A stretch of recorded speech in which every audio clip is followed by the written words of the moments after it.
আসসালামু আলাইকুম। সুপ্রিয় শিক্ষার্থীবৃন্দ, আশা করি ভালো আছো।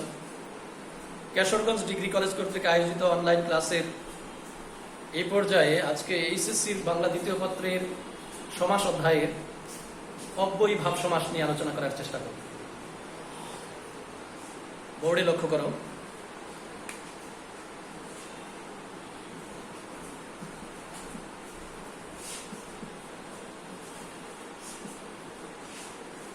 আমরা একটা কথা বলে থাকি, নাম দিয়ে যায় চেনা। অর্থাৎ নাম দিয়েও কারো কারো প্রকৃতি বা স্বভাব, চরিত্র, গঠন, প্রকৃতি ইত্যাদি সম্পর্কে ধারণা পাওয়া যায়।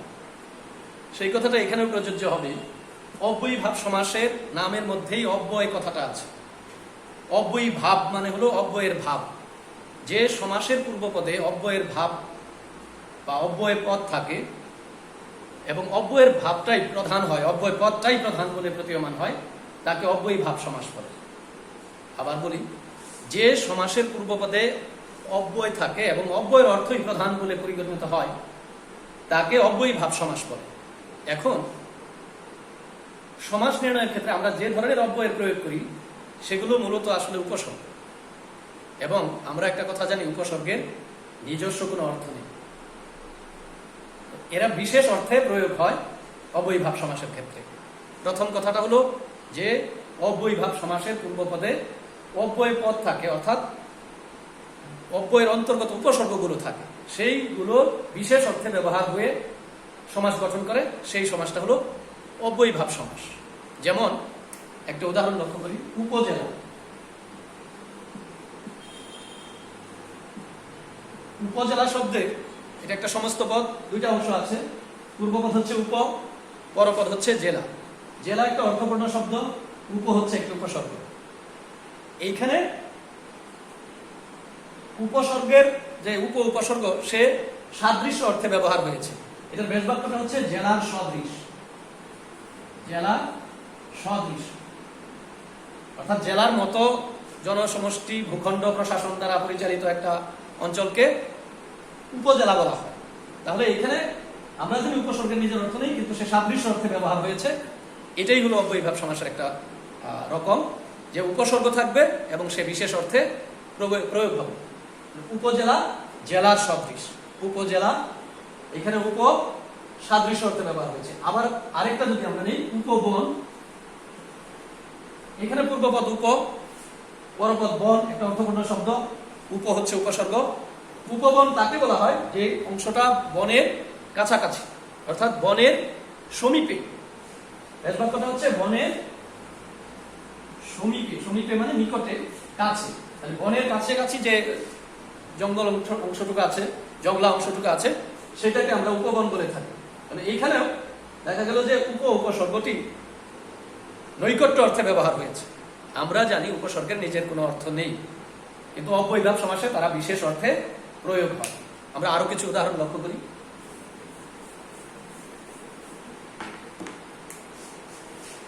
আনত, আরক্তি,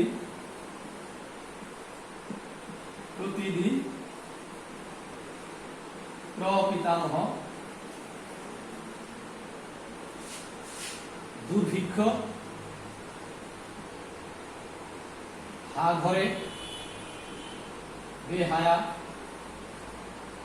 ইত্যাদি। আরক্তি, আনত। আনত উপসর্গের প্রথম। আনত সমস্ত পদের পূর্বপদ হচ্ছে আ, উপসর্গ। নত হচ্ছে শব্দ। আনত মানে ঈষৎ নত। বেশ বাক্যটা হবে ঈষৎ নত। অল্প কিছু পরিমাণে নত হওয়াটাকে আমরা কি বলি? আনত বলি। তাহলে এখানে কিছু বা ঈষৎ অর্থে আ উপসর্গ ব্যবহার হয়েছে। আরক্তিমের ক্ষেত্রেও একই কথা প্রযোজ্য। ঈষৎ রক্তি অর্থাৎ অল্প পরিমাণে রক্তিম, এটা হলো আরক্তিম। এখানে আ উপসর্গটি কিছু বা সামান্য অর্থে ব্যবহার হয়েছে। প্রতিদিন, প্রতি উপসর্গ, দিন হচ্ছে শব্দ। প্রতিদিন এটা বিপসা অর্থে বা পৌনপৌনিক অর্থে ব্যবহার হয়েছে। সহজ কথায় বারবার অর্থে। যেমন দিন দিন, বেশ বাক্যটা হলো দিন দিন, প্রতিদিন। প্রতি এখানে বারবার বা বিপসা অর্থে ব্যবহার হয়েছে। প্রপিতামহ, পিতামহ একটা শব্দ, প্র হচ্ছে উপসর্গ। পূর্ববর্তী অর্থে ব্যবহার হয়েছে, অর্থাৎ পিতামহের আগের জন, তাকে আমরা প্রপিতামহ বলি, পিতামহের পূর্ববর্তী, অর্থাৎ প্র উপসর্গ এখানে আগের বা পূর্ববর্তী অর্থে ব্যবহার হয়েছে। দুর্ভিক্ষের ক্ষেত্রে দুর্ভিক্ষ মানে ভিক্ষার অভাব, দুব উপসর্গটি অভাব অর্থে ব্যবহার হয়েছে। হা ঘরে ঘরের অভাব, হা উপসর্গ ঘরের অভাব অর্থে ব্যবহার হয়েছে। বে হায়া, বে এটাও অভাব অর্থে ব্যবহার হয়েছে। হায়ার অভাব, বে হায়, এগুলো সব অব্যয়ীভাব সমাস। এখন একটা উপসর্গই বিভিন্ন অর্থে প্রয়োগ হতে পারে। যেমন আমরা আ উপসর্গ দেখলাম, আনত দেখেছি যে ঈষৎ নত। এখন যদি আমরা লক্ষ্য করি আমূল, তাহলে হবে মূল পর্যন্ত।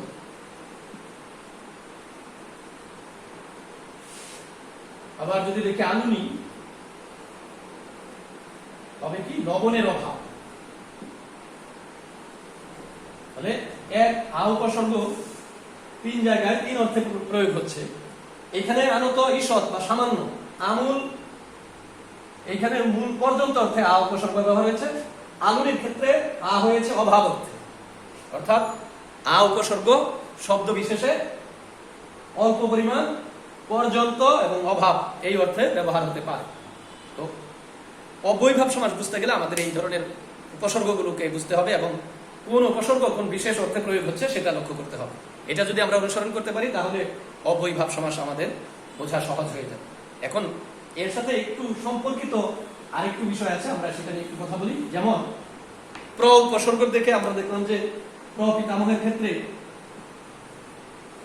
পূর্ববর্তী অর্থে ব্যবহার হয়েছে প্র উপসর্গ। এইখানে আমরা একটা শব্দ লিখেছি প্রগতি, এইখানে প্র উপসর্গ আছে, কিন্তু এইখানে প্র উপসর্গ ব্যবহার হচ্ছে প্রকৃষ্ট অর্থে। প্র যে গতি, প্রকৃষ্ট অর্থে প্র উপসর্গ ব্যবহার হচ্ছে এবং এটা হচ্ছে প্রাদি সমাস, অব্যয়ীভাব সমাস নয়। এরকম একটু আলাদা আছে। আরেকটা আছে, যেমন উপসর্গ থাকলেই অব্যয়ীভাব সমাস হয়, এটা ধারণা করাটা ভুল হবে। যেমন আমরা তৎপুরুষ এবং বহুব্রীহি সমাসের ক্ষেত্রে দেখি যে উপসর্গের ব্যবহার আছে। যেমন নয় তৎপুরুষ, নয় বহুব্রীহি সমাসের ক্ষেত্রে এই উপসর্গগুলোর ব্যবহার আছে। যেমন অনেক,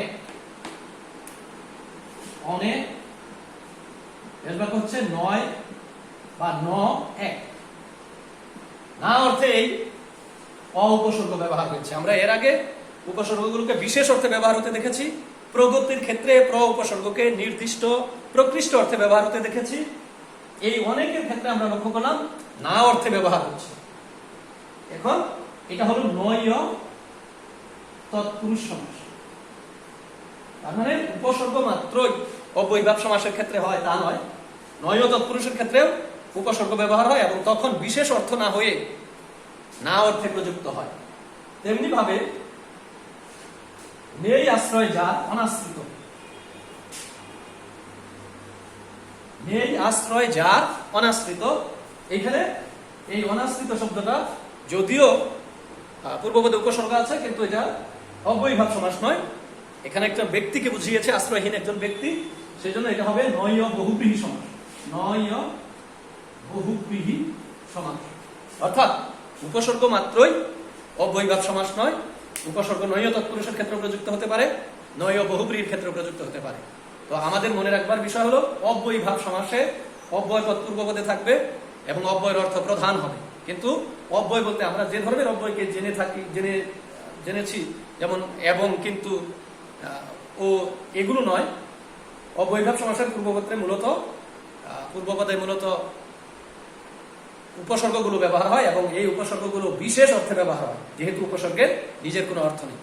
এইভাবে যদি আমরা উপসর্গগুলোকে বুঝে এবং তার বিশেষ অর্থগুলোকে জেনে এই অব্যয়ীভাব সমাস চর্চা করতে পারি, তাহলে আমাদের অব্যয়ীভাব সমাস এর ধারণা অনেক বেশি পুক্ত হবে এবং আমরা এই অব্যয়ীভাব সমাস নির্ণয় করতে সক্ষম হব।